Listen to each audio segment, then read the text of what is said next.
হযরত বেলাল বলে, ভাই আমি তো আপনার বাড়ির গোলাম, আমার কাজই তো হলো আপনার কাজ করা, কিন্তু সারা রাত আমি এত অসুস্থ ছিলাম, আমার শরীরে প্রচন্ড জ্বর, আপনি আমার উপর একটু রহম করেন, দয়া করেন, আমি আপনার কাজটা সম্পন্ন করতে পারি নাই, আমাকে ক্ষমা করেন, আমি সুস্থ হলে আপনার কাজগুলো করে দিচ্ছি। হযরতে বেলালকে বলে, বেটা এত বড় সাহস, তুই আবার আমার মুখের উপরে কথা বলস, ক্ষমা চাস। এই কথা বলে বেলালকে এমন মারা মারলো, মারতে মারতে হযরত বেলাল বলেন, আমার চেহারাটা একেবারে রক্তাক্ত করে ফেলেছি।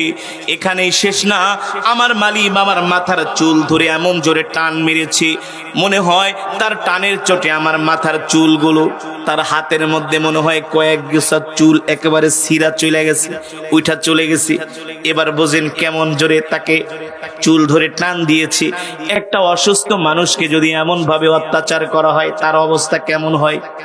হযরত বেলাল বলে, আমি 3 দিন পর্যন্ত কিছু আমাকে খেতে দেয় না, তার উপরে এমন অত্যাচার। শেষ পর্যন্ত আমার মালিক আমাকে ঘর থেকে এমন ভাবে লাথি মারলো, এক লাথিতে আমি ঘর থেকে পড়ে গেলাম। এবার আমার মনিব বলে, এই কোনোদিন আর আমার বাড়ির কাছে আসবি না, আমার বাড়িতে তোকে আর কোনো খাবারও দিব না। হযরত বেলাল বলে, আমি এবার মনের দুঃখে কোথায় যাব, কোথায় যাব? হযরত বেলাল বলে, আমি একটা রাস্তার মোড়ে যেয়ে বসে আছি, আমি একটা রাস্তার মোড়ে যেয়ে বসে আছি, আকাশের দিকে তাকাই, আর আমি আকাশের মালিককে বলে, মালিক আপনি আমাকে গরিব বানানোর কারণে আজকে আমাকে এমন অত্যাচার করলো, এমন নির্যাতন করলো, জুলুম করলো, আমাকে খেতে দেয় নাই, আমার উপরে কত নির্যাতন, আজকে আমি গোলাম হওয়ার কারণে আমার সাথে এমন আচরণ করলো। এ আকাশের মালিক, জমিনের মালিক, আমি আপনার কাছে বিচার দিলাম। হযরত বেলাল বলে, আমি সকাল থেকে বিকাল পর্যন্ত আমি সেই রাস্তার মোড়ে বসে আছি, মন খারাপ, আশেপাশ দিয়া কত মানুষ যায়, আমাকে ডাক দিয়া বলে, এ গোলাম রাস্তায় বসে বসে কান্না করো কেন? ডাক দিয়া বলি, ভাই আমার মনি বাবাকে মেরে রক্তাক্ত করে ফেলেছি, 3 দিন পর্যন্ত খাবার দেয় না, মানুষ আমার কথাগুলো শুনে শুনে আবার চলে যায়, কেউ আমাকে একবেলা খাবারও দেয় না, আমাকে একটু সান্ত্বনাও দেয় না। হযরত বেলাল বলে, কত মানুষ আসে আমার দুঃখগুলো শোনে, কিন্তু দুঃখের ভাগীদার হয় না, দুঃখের ভাগ নেয় না, শুধু দুঃখের কথাগুলো শুনে শুনে চলে যায়। হযরত বেলাল বলে, মানুষের কথার উত্তর দিতে দিতে আমি আরো অসুস্থ হয়ে গেছি। এমন সমস্যা হয় কি হয় না? বিপদে পড়বেন, দেখবেন আপনারা কেউ 2 টাকার উপকার করবো না, আয়সা গালি জিগেব কি হইছে, কেমনে কি হইছে, 1 গ্লাস পানিও আগায় দিব না। আপনি রাস্তায় পড়ে মইরা থাকেন, আয়সা ছবি তুলবো, সেলফি তুলবো, কি তুলবে? সেলফি তুলবে, কিন্তু আপনাকে কেউ উপকার করবে না। আপনি আজকে বড় কোনো অ্যাক্সিডেন্টে পড়েন, আপনার আয়সা সে স্ট্যাটাস দিব, আমাদের এলাকায় এমন একটা অ্যাক্সিডেন্ট হয়েছে, অথচ তাকে হসপিটালে নেওয়া দরকার, সেটা নিবে না, সে সেলফি তুলে ফেসবুকে দিবে। ঠিক কিনা বলেন? এমন মানুষ আছে কি আছে না? ঠিক হযরতে বেলাল বলে, এই রাস্তা দিয়ে কত মানুষ যায়, সবাই শুধু আমার দুঃখের কথা জিজ্ঞেস করে, কিন্তু কেউ আমাকে একবেলা খাবার দেয় না, ভালো একটা কথাও বলে না, আমার দুঃখের ভাগীও হয় না, আমার দুঃখের শেয়ার করে না, আমাকে একটু কেউ সাহায্য করে না, উপকারও করে না, শুধু আমার কথা শুনে শুনে চলে যায়। হযরত বেলাল মন খারাপ করে রাস্তার পাশে বসে বসে চিন্তা করতেছে, হায় রে, গরিবের ঘরে জন্ম নেওয়ার কারণে আজকে এত অত্যাচার আমার উপরে। হযরত বেলাল বলে, আমি যখন বসে আছি সন্ধ্যা হবে হবে এমন একটা টাইমে একটা সুন্দর সুদর্শন যুবক, একটা সুন্দর সুদর্শন যুবক রাস্তা দিয়া হেঁটে যাচ্ছে। তিনি আমার কাছে আয়সা ডাক দিয়া বলে, তুমি রাস্তায় বসে আছো কেন? হযরত বেলাল বলে, আমি যুবকের চেহারার দিকে তাকায়া দেখি, এত সুন্দর চেহারার মানুষ আমি আজ পর্যন্ত কোনোদিন দেখি নাই। জোরে বলেন আল্লাহু আকবার। হযরত বেলাল বলে, এত সুন্দর চেহারার মানুষ আমি আজ পর্যন্ত কোনোদিন দেখি নাই। ওই সুন্দর যুবক ডাক দিয়া বলে, এ গোলাম তুমি রাস্তায় বসে আছো কারণ কি? বলে, শোনেন, আমার মালিক হলো উমাইয়া ইবনে খালফ, আমি তার বাড়িতে কাজ করি। কালকে রাত্রে আমি অসুস্থ ছিলাম, আমাকে কিছু জব ছাতু দিছে, আমাকে ছাতুগুলো পিষানোর জন্য, কিন্তু অসুস্থতার কারণে আমি তার কাজগুলো করতে পারি নাই। এ কারণে দেখেন সে আমাকে প্রচণ্ড অত্যাচার করে ঘর থেকে বের করে দিছে। 3 দিন পর্যন্ত আমাকে কোনো খাবার দেয় না। দেখেন আমার মাথার চুলগুলো টেনে টেনে ছিঁড়ে ফেলেছে, আমার চেহারাকে রক্তাক্ত করে ফেলেছে। ওই যুবক তার কথাগুলো শোনার পরে কোনো কথা বললেন না। তিনি আস্তে করে বাড়ির দিকে রওনা শুরু করছে। যখন শুনছে এই যুবক 3 দিন পর্যন্ত কিছু, এখন আগে দরকার কি তার খাবার। সুবহানাল্লাহ বলেন। সেই যুবকই হলেন আপনার আমার কলিজার টুকরা বিশ্বনবী রহমাতুল লিল। জোরে বলেন আল্লাহু আকবার।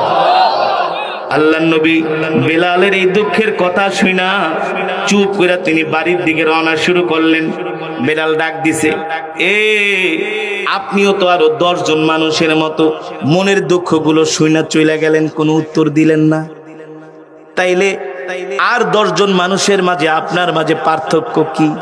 কই আপনি তো আমার দুঃখের ভাগিদার হলেন না, কোনো উপকারও করলেন না। আল্লাহর নবী বেলালের এই কথা শুনে কোনো উত্তর দেয় নাই, সোজা দৌড়ে বাড়িতে চলে এসেছে। আল্লাহর নবী এসে বলে, এ আয়েশা, আয়েশা তুমি কোথায়? আয়েশা এদিকে আসো, ঘরের মধ্যে কোনো খাবার আছে নাকি? আনা আতশানুন জিদ্দান, আমি প্রচন্ড ক্ষুধার্ত। আম্মা জান আয়েশা ডাক দিয়া বলে, ওগো প্রাণের স্বামী, 3 দিন পর্যন্ত ঘরের চুলায় আগুন জ্বলে না। পাশের বাড়ির মানুষ 1 পেয়ালা দুধ দিয়ে গেছে, কয়েকটা খেজুর দিয়েছে, আমি অর্ধেক দুধ অর্ধেক খেজুর খেয়ে আপনার জন্য রেখে দিয়েছি। আল্লাহু আকবার। আপনি এই অর্ধেক দুধ পান করেন আর খেজুরগুলো খান। আল্লাহর নবী বলেন, না রে আয়েশা, আমি খাবো না। ওই রাস্তার ধারে একজন গোলাম বসে আছে, 3 দিন পর্যন্ত কিছু খায় না। তার মনিব তার উপর অত্যাচার করছে, জুলুম করছে, তাকে মেরে তার চেহারা রক্তাক্ত করে ফেলেছে, তার মাথার চুলগুলো টেনে ছিঁড়ে ফেলেছে। ওই গোলাম 3 দিন পর্যন্ত কিছু খায় না। আম্মা জান আয়েশা বলে, আপনিও তো 3 দিন পর্যন্ত কিছু খান না। আল্লাহু আকবার। দরদি নবী, উম্মতের দরদি নবী, সাহাবীদের দরদি নবী, ওই 1 পেয়ালা দুধ আর খেজুর নিয়া দৌড়াইয়া বেলালের সামনে আসলেন। বেলাল পিছন দিকে তাকায় দেখে ওই যে একটু আগে যে সুন্দর সুদর্শন যুবক, তার মনের দুঃখগুলো শুনলো। দেখে সেই যুবক তার দিকে দৌড়ায় দৌড়ায় আসতেছে। অথচ এতক্ষণে কত মানুষ সারা দিনে আইছে আর গেছে, কেউ দ্বিতীয়বার ফিরা। কিন্তু আল্লাহ নবী দৌড়ায় দৌড়ায় আসতেছে। হযরত বেলাল বলে, আমি তাকায় দেখি ওই যুবকটা দৌড়ায় দৌড়ায় আমার দিকে আসতেছে। তিনি আমার কাছে এসে বসলেন। আমার কাছে বসে আল্লাহ নবী তার গায়ের মধ্যে চাদর ছিল, সেই চাদর দিয়া হযরতে বেলালের রক্তগুলো মুছে দিচ্ছে। হযরতে বেলালের রক্তগুলো আল্লাহ নবীর চাদর মোবারক দিয়া মুছে দিচ্ছেন।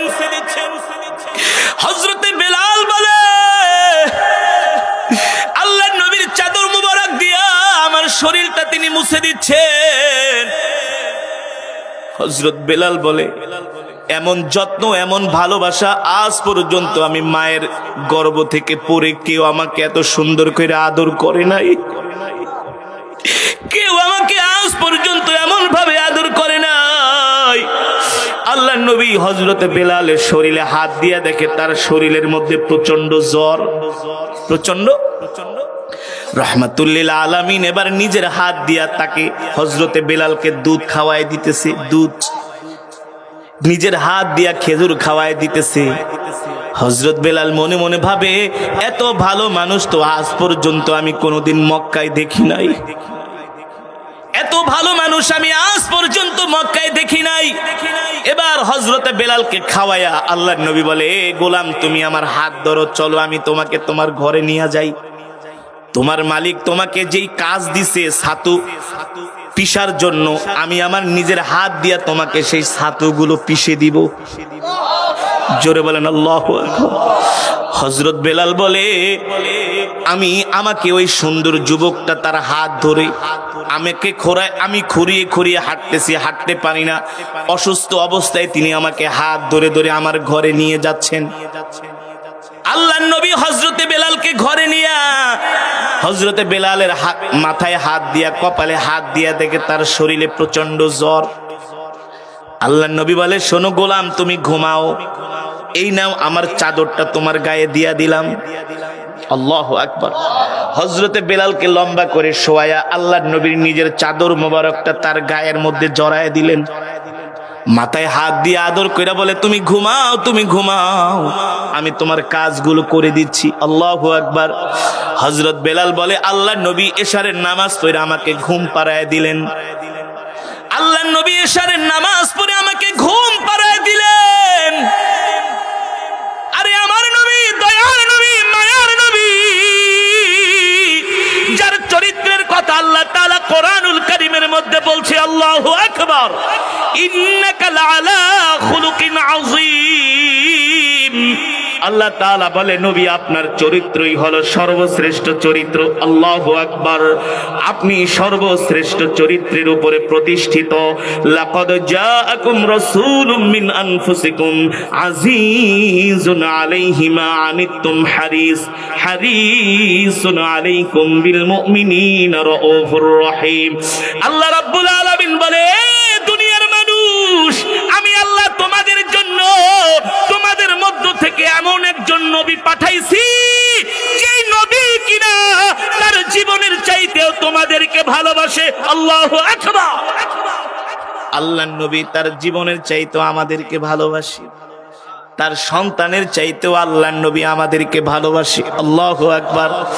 হযরতে বেলাল বলে, এই সুন্দর যুবক এখনো হযরতে বেলাল আল্লাহর নবীর পরিচয় জানে না, এখনো জানে না সেই যে আল্লাহর নবী রাহমাতুল লিল আলামিন। হযরত বেলাল বলে, এত সুন্দর চেহারা, এত সুন্দর ব্যবহার, এত সুন্দর চরিত্রের মানুষ আমি আজ পর্যন্ত কোনোদিন মক্কায়, এ তো দেখি আমার বাবার চাইতে আরো বেশি আমার ঘনিষ্ঠ, এ তো দেখি আমার মায়ের চাইতে আরো বেশি আমাকে আদর করে। বলে, আমি আল্লাহর নবীর আদর ভালোবাসা পায়া দুনিয়ার সবার কথা ভুলে গেছি। আমার মতো একজন গোলাম কেমন ভালোবাসা দিছি। আল্লাহর নবী দেখেন হযরতে বেলালের শরীরে প্রচন্ড জ্বর। বলে, এ গোলাম তুমি শুয়ে থাকো। রাহমাতুল লিল আলামিন তার গায়ের চাদর মোবারক হযরতে বেলালের শরীরের মধ্যে দিয়া দিলেন। আল্লাহর নবী তার মাথার ভিতরে হাত দিয়ে আদর করে বলে, তুমি ঘুমাও, আমি তোমার কাজগুলো করে দিচ্ছি।